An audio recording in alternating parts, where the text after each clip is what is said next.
Hello guys and gals, me Mutahar, and I think Sony's gonna be wetting themselves a little bit, ladies and gentlemen, not to harp on the whole digital bandwagon stuff. Obviously, you know the situation is very important to me, but the other day I was looking at something actually, last night. There is a PlayStation 5 emulator, oh boy! Now, I started seeing a bunch of these posts shared around by individuals, where it turns out that when it comes to games like, Demon Souls. You can see right over here that individuals got a whole bunch of console output, and it seems like we're sitting at the actual entrance, the starting image of Demon Souls PlayStation 5.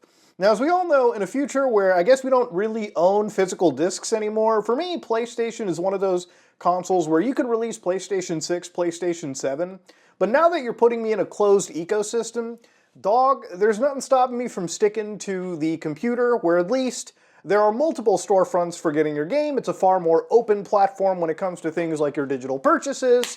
But ultimately, at the end of the day, still the question has to be asked, what about them PlayStation games? Now, contrary to popular belief, PlayStation games are in fact real. Demon Souls is a game that people want to play, and how poetic will it be if Demon Souls ends up playable at some point, meaning that to get both versions of this game, the PS3 and the PS5 version, you have to go through actual emulators. Now, the reality of it is the game isn't starting. And I want to just start off here again by saying that, listen, back when we were talking about Bloodborne like a year ago, remember a year ago I was playing with an emulator called SharpEmu, and you can see back then I was playing this game.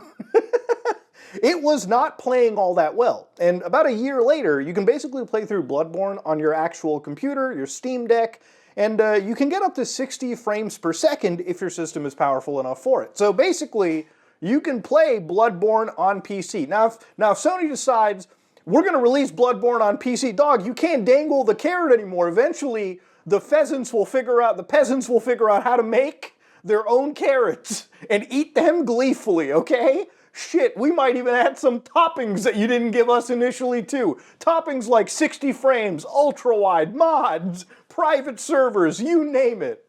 So anyways, all that aside, ladies and gentlemen, let's actually get this sort of thing started. So the emulator that is kind of, and I say running barely Demon Souls right over here, is actually an emulator known as SharpEmu. So to go to SharpEmu's actual GitHub page over here, you can see that this is the page, SharpEmu right now, and you can see that it's an experimental PlayStation 5 emulator for Windows, Linux, and Mac OS. Now, I actually tried running this on my Linux system.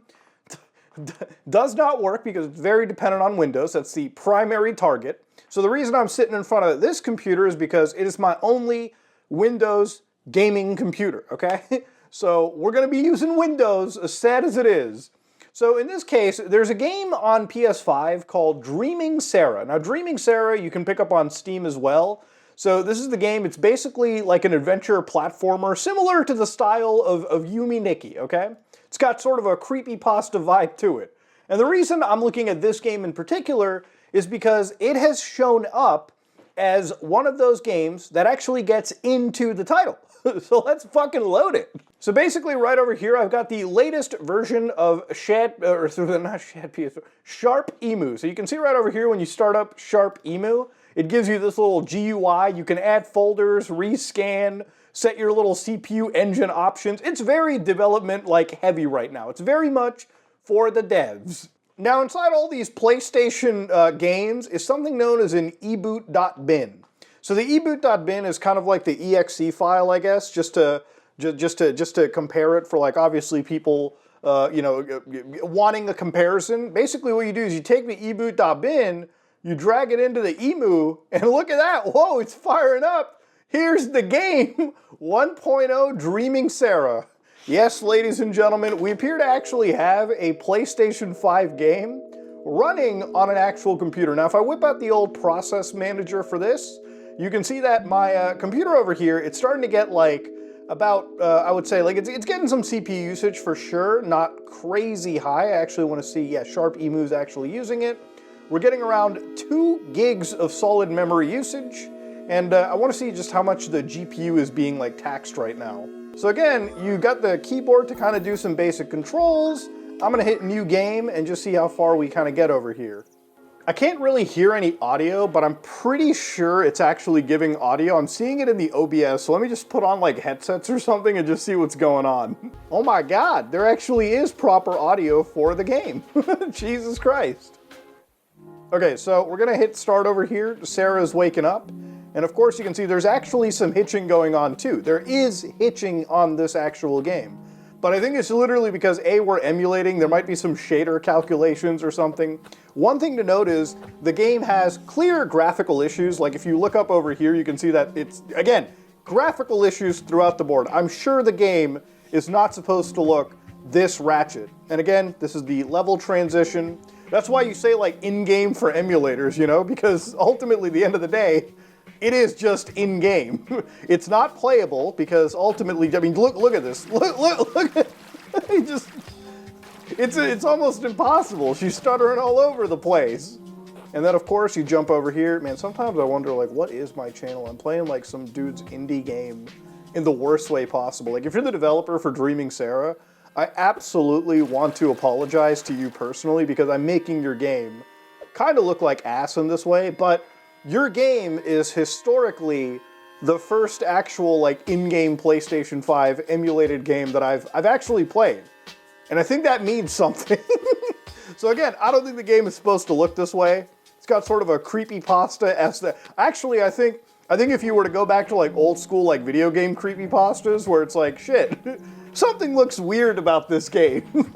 This is the exact like thing that's weird. So I think this is like, oh, I think I'm just loading up something. And I believe it only loads up like one actual like audio track. Oh no, there's actual sound effects. And again, you can see in the log that there are sound effects that the emulator is pulling. And again, the way that these emulators sort of work is that obviously it's, again, them emulating the hardware of the PlayStation 5. So again, we're kind of at the very beginning over here. So this is how Dreaming Sarah runs, right? Obviously, it's not perfect. It's a very, like, exploratory way to get into the fucking emulation of this platform.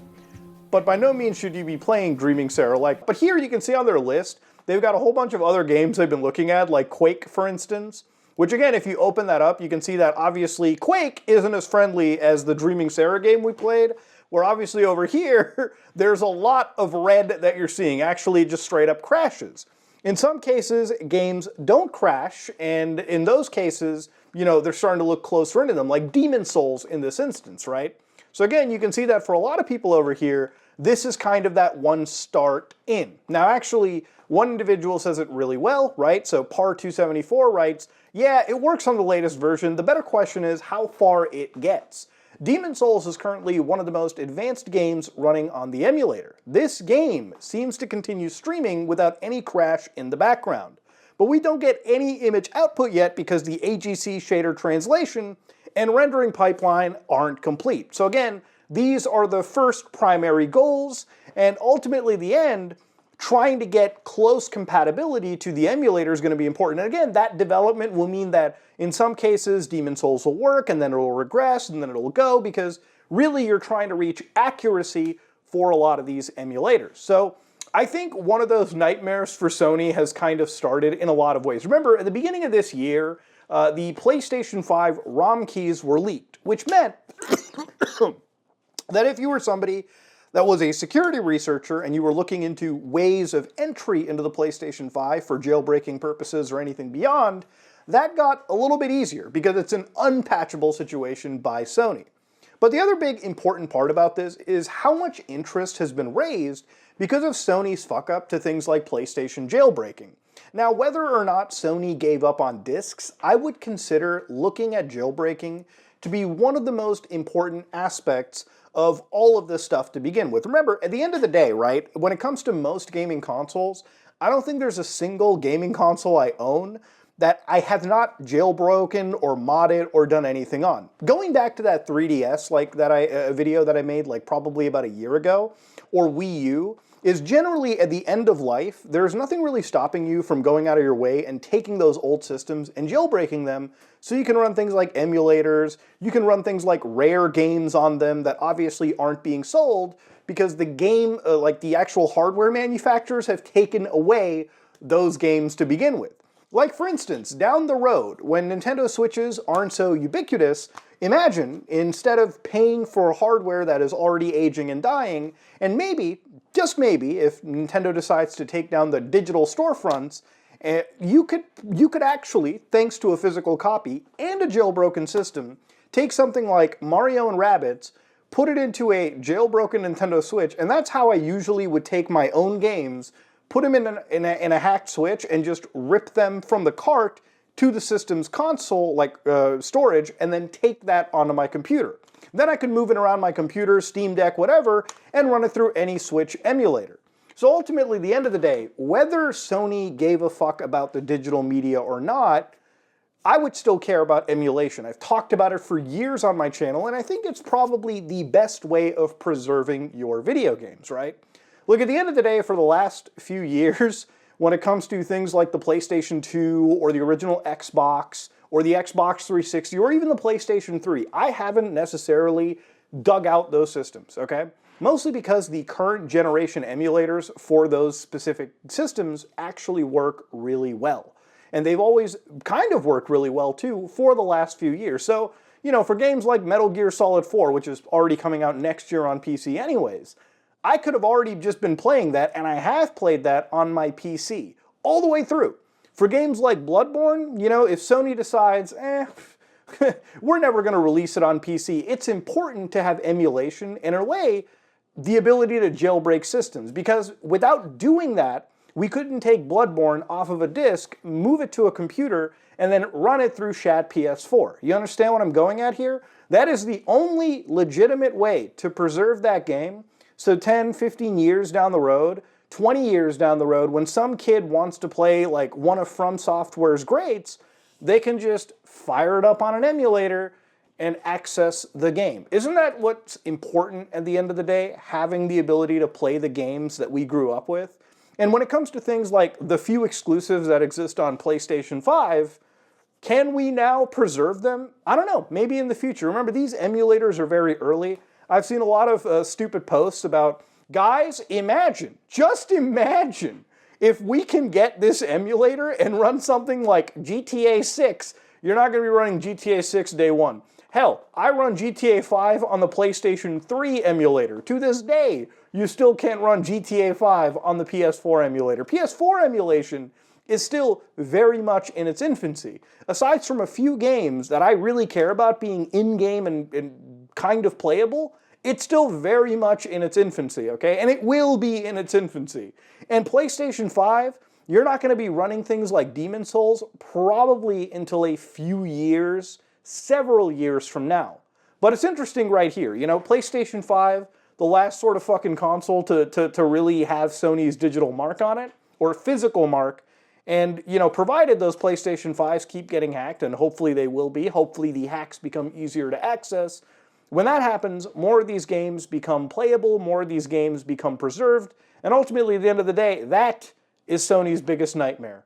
The biggest nightmare being that we can preserve these games, and instead of being nickel and dimed, and these games being taken away from us on a developer or publisher's whim, they will be preserved by gamers, they will be stored on hard drives all over the fucking world, okay, and those files will be shared around, and emulators, hopefully, will exist that can run those games, with or without Sony's consent, okay? Literally, this is the only way to preserve stuff. It's the only way to beat shitty things like DRM, and at the end of the day, going into the future, hey, if Sony wants to play the game where people stop giving a shit, this is one of those best ways to kind of fight back. The other reality of it is you might be wondering, Muda, why aren't you shutting up about this? What if Sony finds out? The fact that you think some fat, irrelevant Indian guy is going to raise horns at Sony's headquarters, who are filled with lawyers and researchers, the fact that you think they haven't went to GitHub and just looked up PlayStation 5 emulator, or have seen a viral tweet here and there, is fucking insane. You know, Sony is not going to bleem this out of existence. Emulation is open source, and provided the people building these emulators are building them cleanly and legally, there really isn't anything to worry about, okay? Sony can pout all they want. Any of these companies can pout all they want. But at the end of the day, it will still be shared. You know, even Nintendo Switch, for instance, where Nintendo went after the biggest emulators, still, to this day, it's very easy to go get yourself a emulator because it's open source. You know, if you cut off one head of the Hydra, 10 others will rise. And you can just play those games right there anyways. You can preserve that system right there and then. And ultimately, that's kind of what all this is about, ladies and gentlemen. So yeah, fucking Sony's big nightmare, man. I guess the unintended effect of this whole physical digital like debacle is that people are more interested in hacking their systems and getting more use out of them. And the other interesting part is obviously this emulation push, right? You know, it's a big day for PlayStation 5 emulation. I'm glad I got to make this video because it feels like I looked at it, you know, as it was an embryo. And I'm sure years down the road, a few years down the road, when the first major 3D games start to report in-game and actually show some footage, that'll be a day we revisit this, hopefully, if I'm still alive, God willing, and we'll get to see it right there and then. But ultimately, ladies and gentlemen, yeah, it's a good day, man. It really be a good day for the gamers. So look forward to it, ladies and gentlemen. If you like what you saw, please like, comment, and subscribe. Dislike it if you dislike it. I am out.